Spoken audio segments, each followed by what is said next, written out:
Are you tired of being tired all the time? Having a body that's not feeling good and aches and all these other things that come from the fast-paced lifestyle that you've got? Well, stick with me because this week I want to have a conversation around that and see how you and I can change it.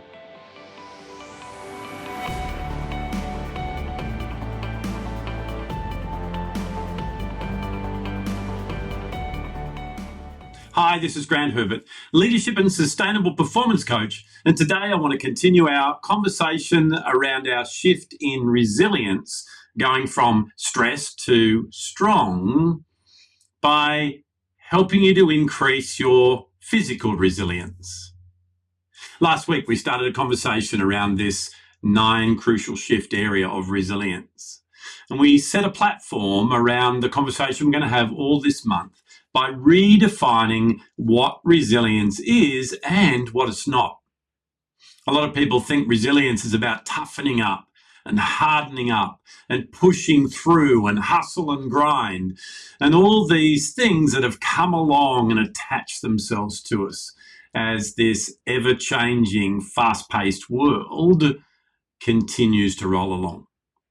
We dispelled that and we looked at the fact that resilience is about looking after yourself. It's about being vulnerable and open and realizing that being okay is not the thing that's always going to happen. So therefore, being not okay is all right. Further than that, actually owning up to that and admitting that you need help. We said there was 4 types of resilience: physical, emotional, mental, and social. This week, I want to go a little bit deeper on the first one, physical resilience.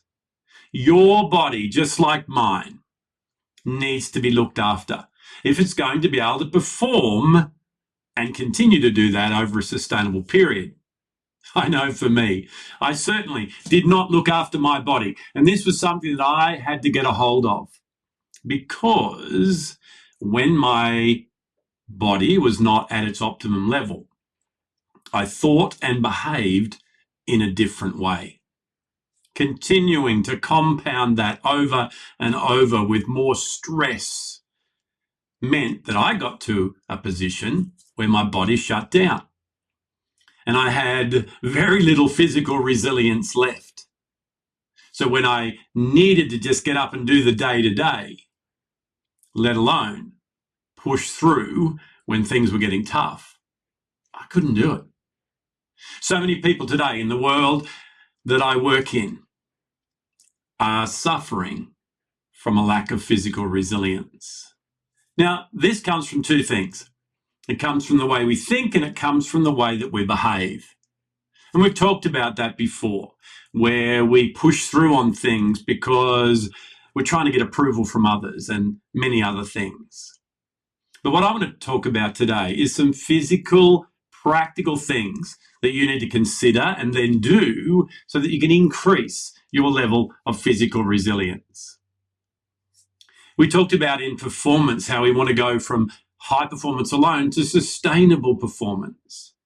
And having a sound body is the only way you're going to be able to do that. There are 3 particular areas that we need to focus on, that we need to make sure that we are measuring as we go about our day-to-day. And in doing that measurement and that self-discovery, making some minor tweaks and incrementally changing that over a period of time. When I went through my last physical breakdown, it was a journey of many months of going to doctors and every ologist except a gynecologist on the planet to work out what was wrong. And they did their bit, but I had to do my bit as well and change my behavior so that I could get that body back to where it was and where it needed to be. We are an amazing creation. What we can put our body through is something that I am still not able to fathom. However, it's got its limits. So the 3 things that we need to focus on are what we eat, how we move, and how much sleep we get.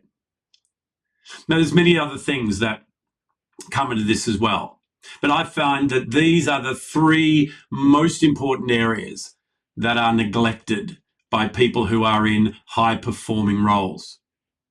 So let's have a look at them one at a time. The first one, and you've heard it before, is you are what you eat. Whatever you put into your body is going to have an effect on your physical resilience. Firstly, if you're not putting enough in, then you don't have the fuel that you need to be able to do what it is that you want to do.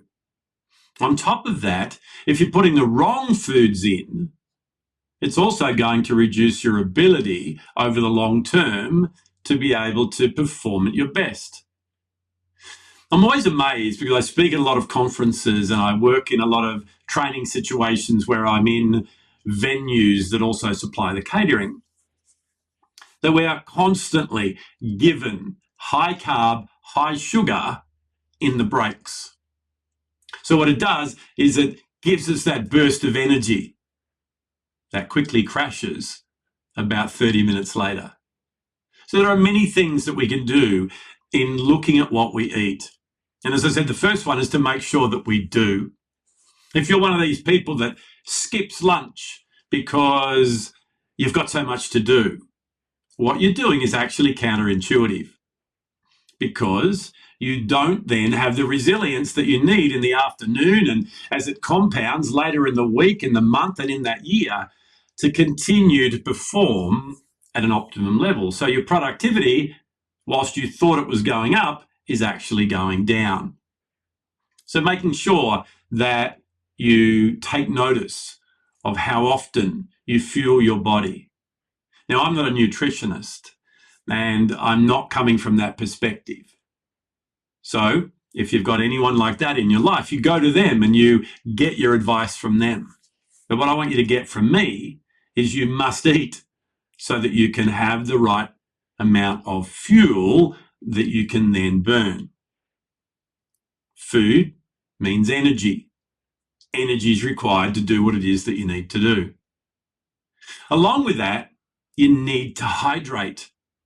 This was a big one for me and something that I still need to continually monitor. Our body uses so much water. And if there's no water going in, then you lose the ability to keep going. If you go for long enough, you actually die. But what I'm talking about here is making sure that you put a priority on being hydrated. So what you put into your body needs to be nutritious. It needs to make sure that it looks after your body short and long term. And you need to make sure that you're taking on enough liquids. Now, I used to think that if I had a cup of tea, that had water in it. But we even need to make sure that we look at what it is that goes along with the water. So if it's got caffeine or if it's got alcohol or other things, it can actually be detrimental to your hydration as well. It can become a diuretic and many other things. So the first area is you are what you eat. The second area is movement. Sitting is the new smoking. You've probably heard that before. The body's not designed to sit for long periods of time. Along with that, it's also not designed to stand all day either. Right now, I'm standing at my stand-up desk. However, when I forget and I stay here all day working along, that's not good as well. So making sure that there's movement, making sure that it's not all sitting and it's not all standing. I wear an Apple Watch and it quite constantly tells me, time to move. So whatever it is that you need to remind you to move your body. You know, it's like when we worked in the area of productivity, we talked about doing 50-10 sprints. having that 50 minutes of focused activity, but then changing the environment that I'm working in and the activity that I'm doing allows me to move. Whatever it is that you need to do, we need to move our body. And the third area is sleep. So many people that I work with tell me that they survive on 5 hours sleep a night. And I'm quick to tell them that they're not surviving at all. In fact, not only are they depleting their physical resilience, their ability to get things done with their body, they're actually shortening their life. Body needs a certain amount of sleep to be able to regenerate so that you can continue to move on. Now, depending on your age and all those things, it's somewhere between 7 and 9 hours of sleep. And the type of sleep is important as well. So making sure that you prioritize your sleep, that you get your circadian rhythm where it needs to be, that you make sure that you realize that you need to have quality sleep between the hours of 10 and 2 a.m. So if you're going to bed after midnight, you're missing out on that regenerative sleep. Once again, I'm not coming at you from a clinical perspective. You've got health professionals that you may be working with. Speak to them about these things. But I just wanted to make sure that as we talked about physical resilience today, I looked at the 3 key areas that I was neglecting that caused my physical burnout. I looked at the 3 key areas that I continue to work on today that increase my energy and allow me to be who I need to be in every area of my life. Physical resilience is one of the 4 areas of resilience so that we can go from stress to being strong.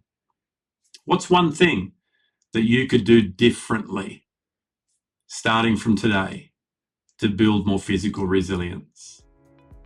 Well, that's it from me for another week. Join me again next week as we continue this conversation around resilience by helping you develop more emotional resilience.